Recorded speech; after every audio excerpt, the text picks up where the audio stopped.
खुद से जीतने वालों को मेरा सलाम। राजकुमारी की सुंदरता देख वो लड़का भूल गया कि वो राजमहल में खड़ा है। सुध-बुध खोकर वो राजकुमारी के शरीर को देखता रहा। उस बेहोश लड़के को आभास नहीं हुआ कि रानी ये सब देख रही है। जिस महल में कोई पुरुष आंखें उठाकर रानी या राजकुमारी को देख नहीं सकता, वहां इस जवान लड़के का इतना दुस्साहस कि वो राजकुमारी के शरीर को एकटक घूरे जा रहा था। लड़के की किस्मत थी कि रानी विद्वान और समझदार थी। रानी ने सोचा कि इसकी मां ने सालों यहाँ राजमहल में ईमानदारी से काम किया है, इसे अभी दंड देना उचित नहीं।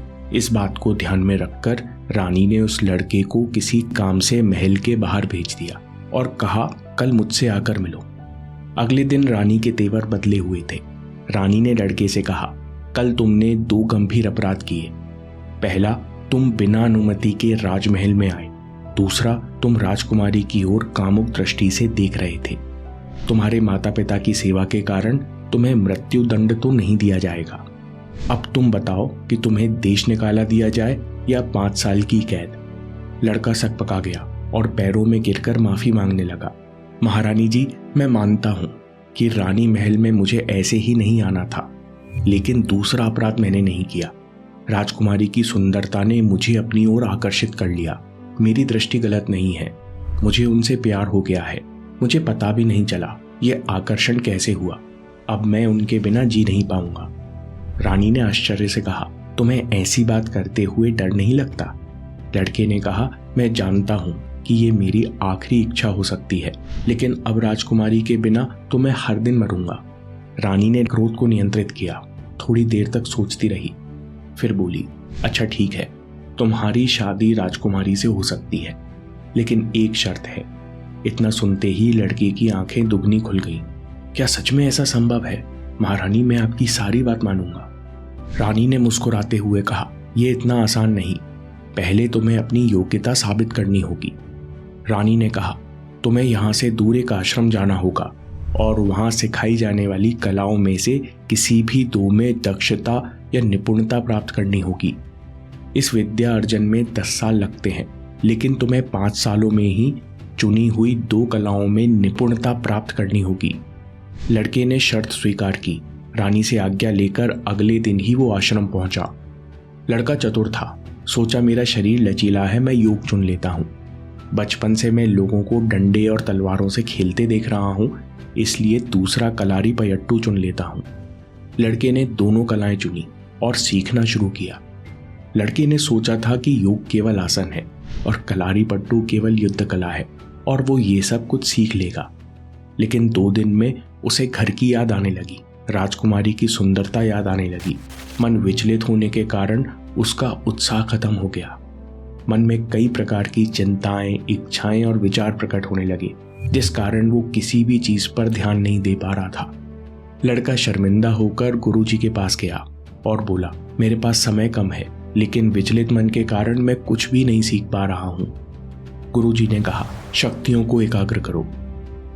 मन में फैली हुई ऊर्जा यानी ध्यान को एक जगह एकाग्र करने से सामर्थ्य विकसित होता है। इस सामर्थ्य से कुछ भी आसानी से सीखा जा सकता है। सबसे पहले तुम एकाग्रता विकसित करो। कुछ दिन बाद वापस आकर लड़के ने कहा, गुरुजी, मैंने भरपूर कोशिश की, परंतु मैं मन को बांधने की जितनी कोशिश करता हूँ, मन की कामनाएं और विचार उतनी ही तीव्रता से मुझे परेशान करते हैं, यानी केवल कोशिश काम नहीं करती। गुरुजी ने कहा, अच्छी बात है, अब तुमने स्वानुभव से जान लिया है कि भटकता हुआ मन दुखी मन है, कमजोर मन है।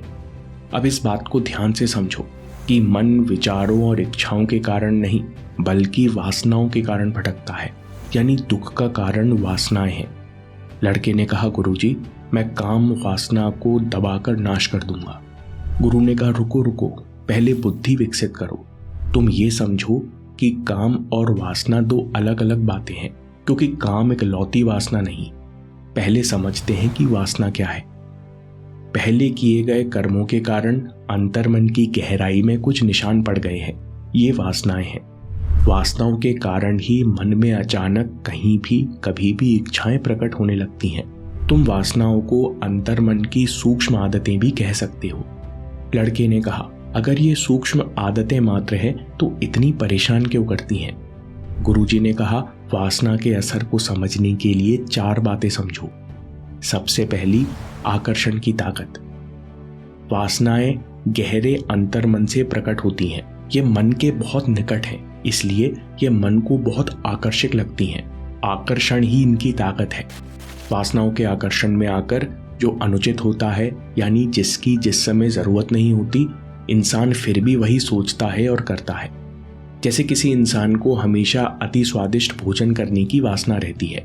आज शरीर बीमार है, बहुत भारीपन है, लेकिन इंसान अपनी सेहत इग्नोर करके भारी भोजन करता है और ज्यादा खाता है, क्योंकि वासना का मतलब है एक ही जगह सुख की तलाश। वासनाओं के प्रभाव में मन केवल एक ही वस्तु में, एक ही आदत में, एक ही व्यक्ति में सुख तलाशता है। उसे दूसरे कर्मों में, मेहनत में, छोटी छोटी चीजों में अच्छा नहीं लगता। इसलिए परेशान होकर इंसान पुरानी आदतें दोहराने पर मजबूर हो जाता है। तीसरी बात, वासनाओं के आकर्षण के कारण अवेयरनेस गिर जाती है। हम भूल जाते हैं कि हमारे जीवन का लक्ष्य क्या है, क्या सही है, क्या गलत है, और सुख की चाह में पुरानी आदतें बिना सोचे समझे बार बार दोहराते हैं।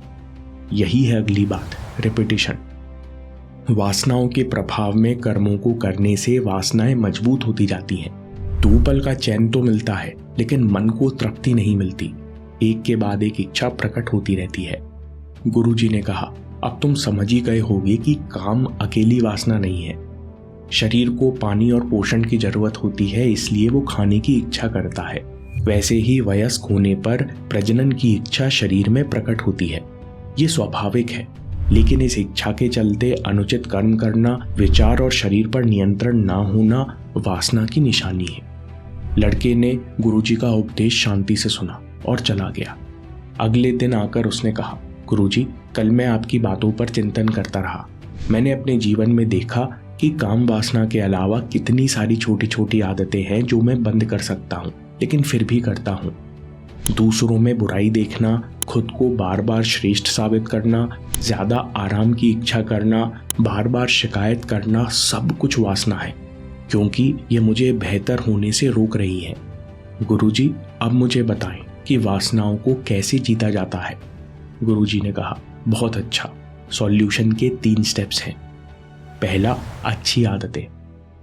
अच्छी आदतें तुमको अलर्ट या सजग बनाती हैं, धैर्य और परिश्रम सिखाती हैं, यानी तुम्हारे मन को ऊपर उठाती हैं। जैसे ध्यान, योग, प्राणायाम, अच्छे विचारों का चिंतन। इन आदतों के आकर्षण से दूसरी वासनाओं की पकड़ कमजोर होती जाती है, लेकिन खत्म नहीं होती। इसलिए दूसरा कदम है मन और मैं के बीच दूरी बनाना। ये समझना कि मन और शरीर पुरानी आदतों के कारण परेशान हो रहे हैं, लेकिन वासनाएं केवल मन और शरीर को ही परेशान कर सकती हैं। मैं वो दृष्टा हूँ, वो रोशनी हूँ जिसमें ये सब प्रकट हो रहा है। गुरुजी ने कहा, मन की इच्छाएं और रिएक्शन मुझे परेशान नहीं कर सकते, मुझे छू नहीं सकते।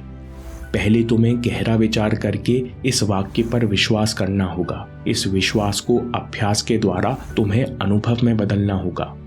ये अनुभव तुम्हें ध्यान के अभ्यास से ही प्राप्त करना होगा।